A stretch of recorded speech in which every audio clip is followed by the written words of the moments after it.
greater Wappinger community and Dutchess County. We're here today to talk about the tremendous event that's going to happen shortly in the town on March the 4th and the village. And this is our annual, St. Patrick's Parade. And I say annual because they haven't missed one for 27 years. We did 1 year, right, Jean, for virtually. But here with me today is Jean Noon, who's our chairperson of the parade committee. And Bill Beal, now most of you know him, they'll throw rotten tomatoes at. But this year, please don't when he marches in the parade because he's our Grand Marshal. And it's a great honor to have Bill not just here, but as the parade Grand Marshal, which Jean was a number of years ago, and we'll have Jack Fedigan up in a little bit also to talk about that. But Jean, tell us a little bit about the history of the parade. Well, this will be our 28th year, and we have marched successfully since 1996.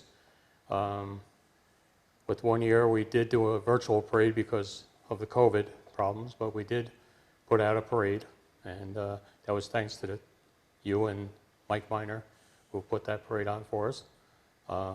But we have successfully done so and been very fruitful in doing it. Right. So.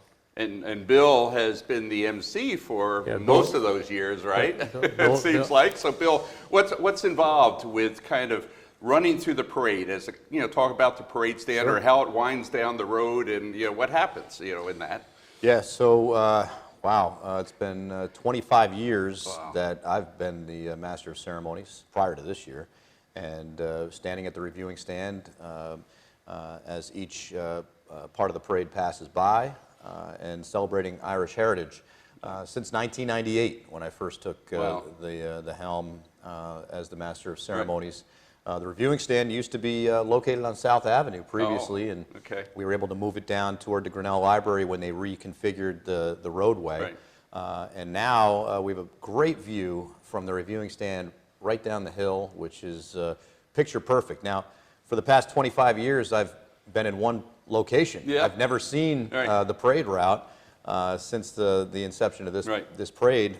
For me this year, to be the Grand Marshal, certainly going to be a different perspective, to say the least.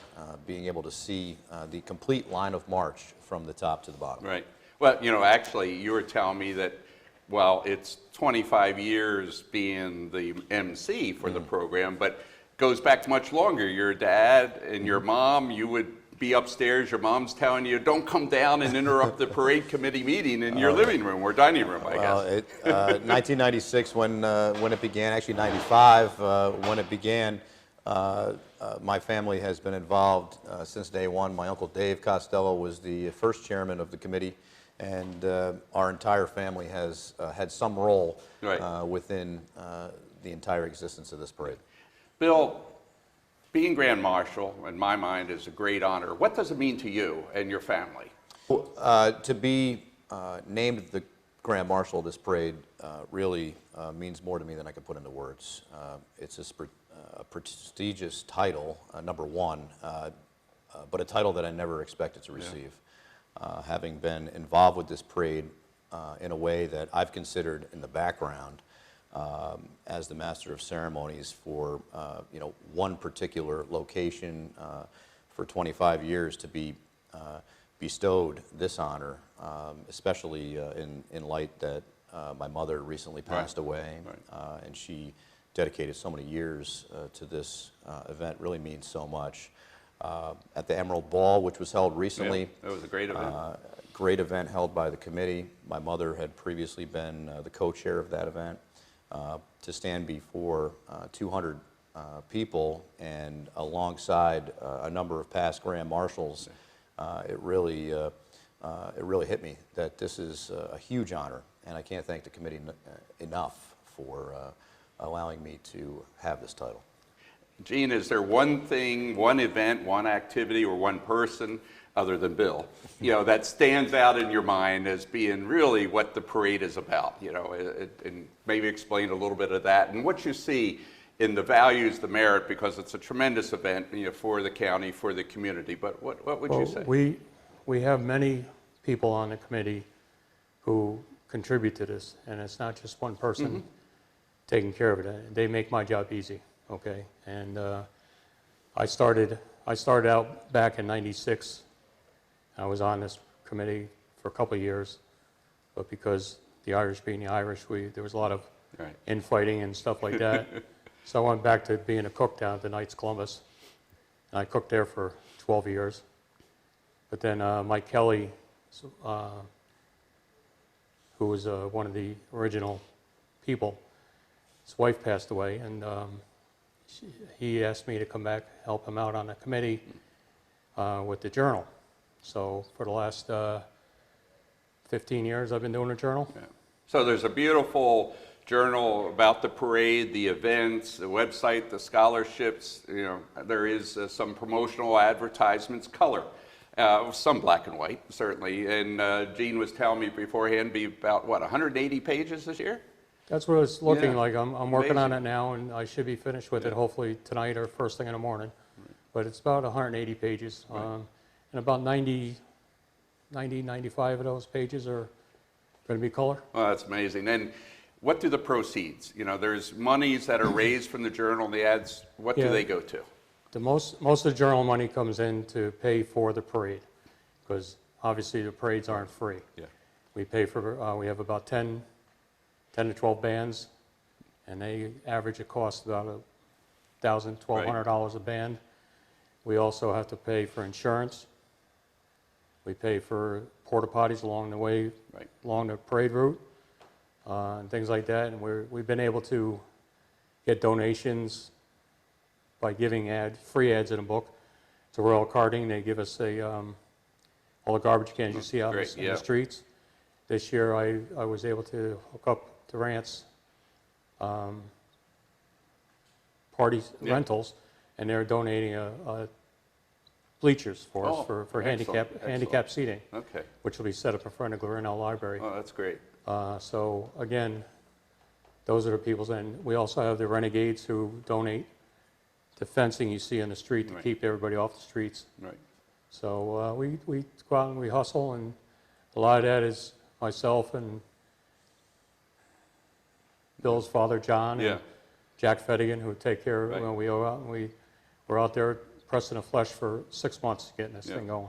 So, Bill, your dad told me that the parade actually started by him walking by himself down Main Street and tooting some horn or something. But, you know, tell me a little bit about, you know, the history, how you have seen it evolve, and what do we expect on March the 4th?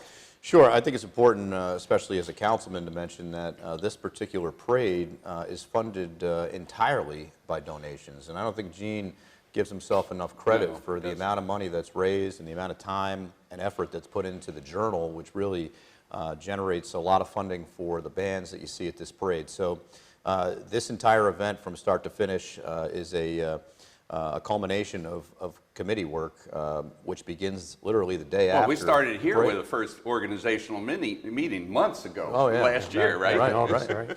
Yeah, and whether it be the logistics of putting the parade together to the public safety aspects of it, the committee of volunteers puts in hundreds of hours to make this happen. And I've been fortunate enough to see this grow from almost day one, standing on the reviewing stand and proudly being a part of this event.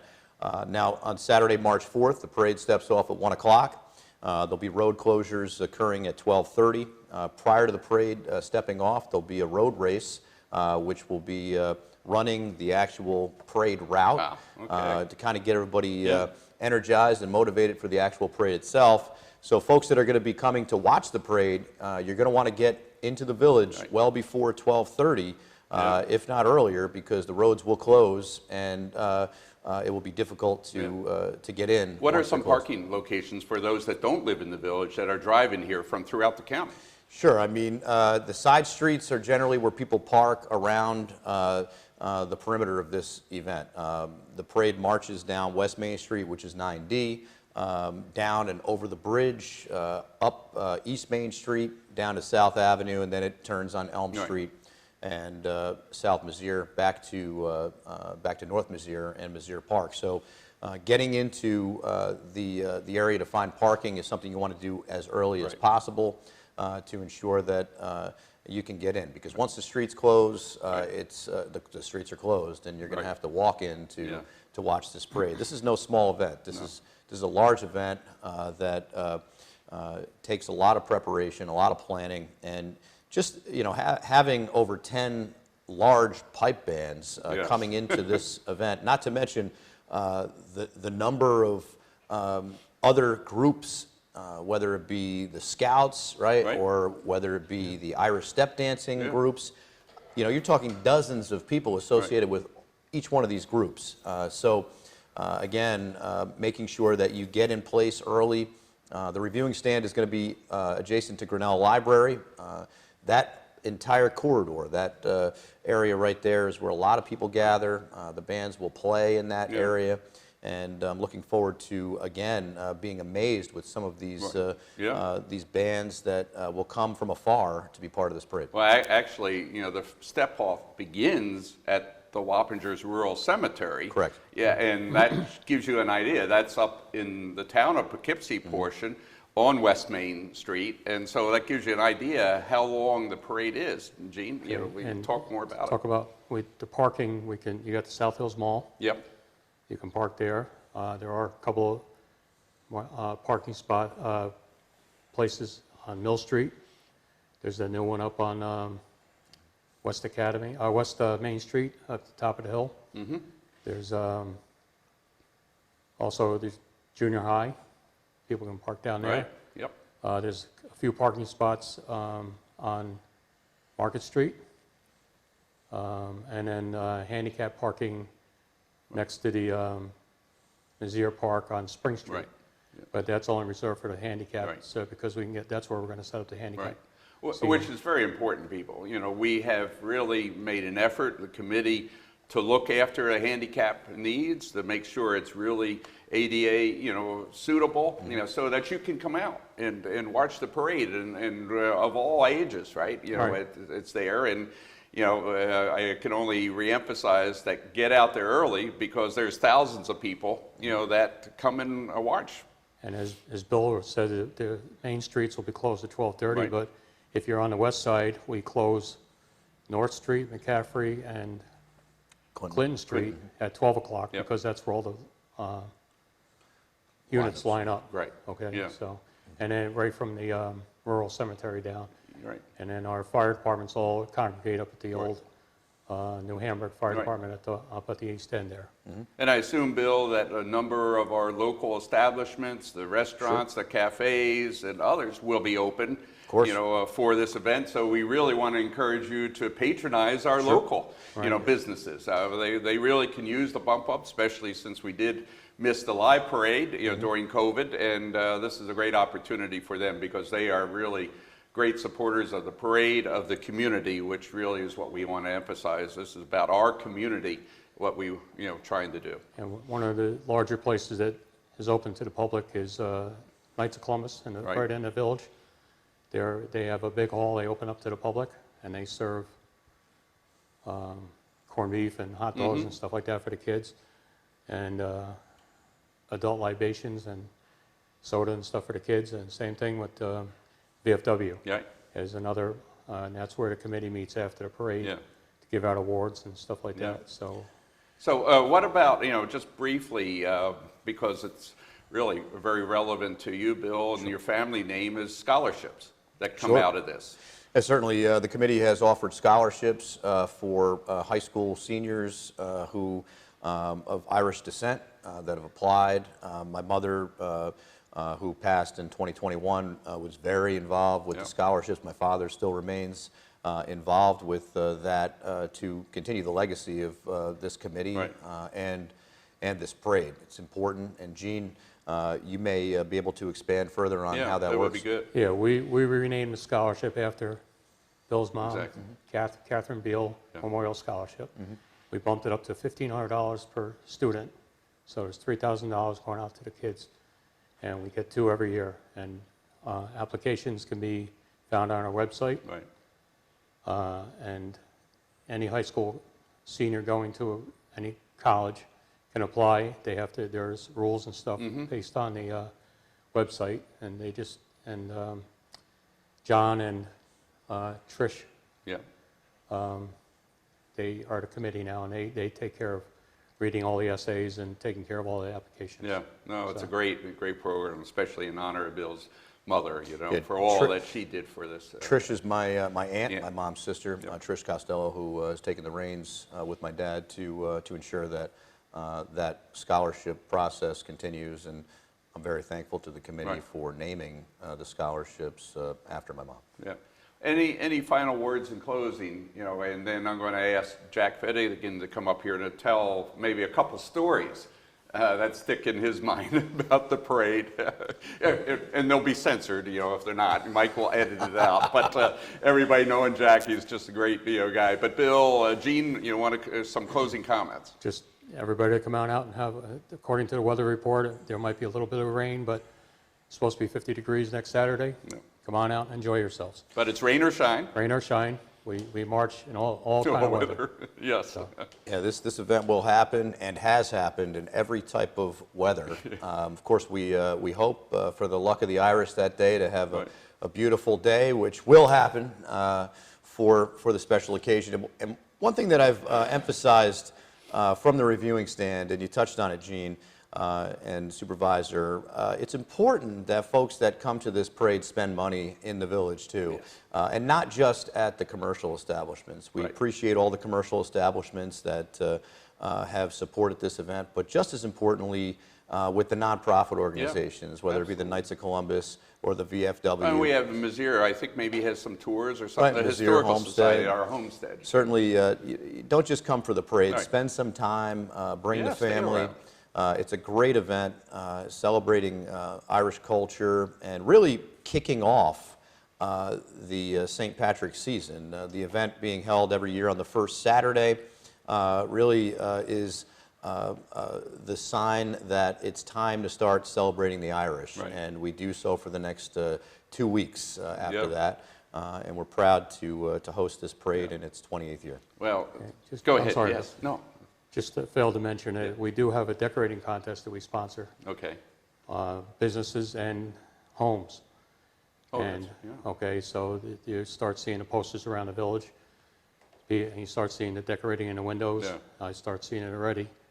And the homes are decorating, and Good point. our people will be out Yeah. the Friday before the parade, judging all this, and all the awards will be presented to the people Yeah. on the day of That's the parade. excellent. Yeah. So- Well, look, thank you on behalf of the community, town and village, Wappinger, the greater area. Really appreciate, Gene, all that you and the committee do. Bill, what you and the family have been doing for a long time, so really appreciate it. And I look forward to seeing you on Saturday, March the 4th, in the village of Wappinger Falls along Main Street, both sides. And step-off starts at 1 p.m. Thank you.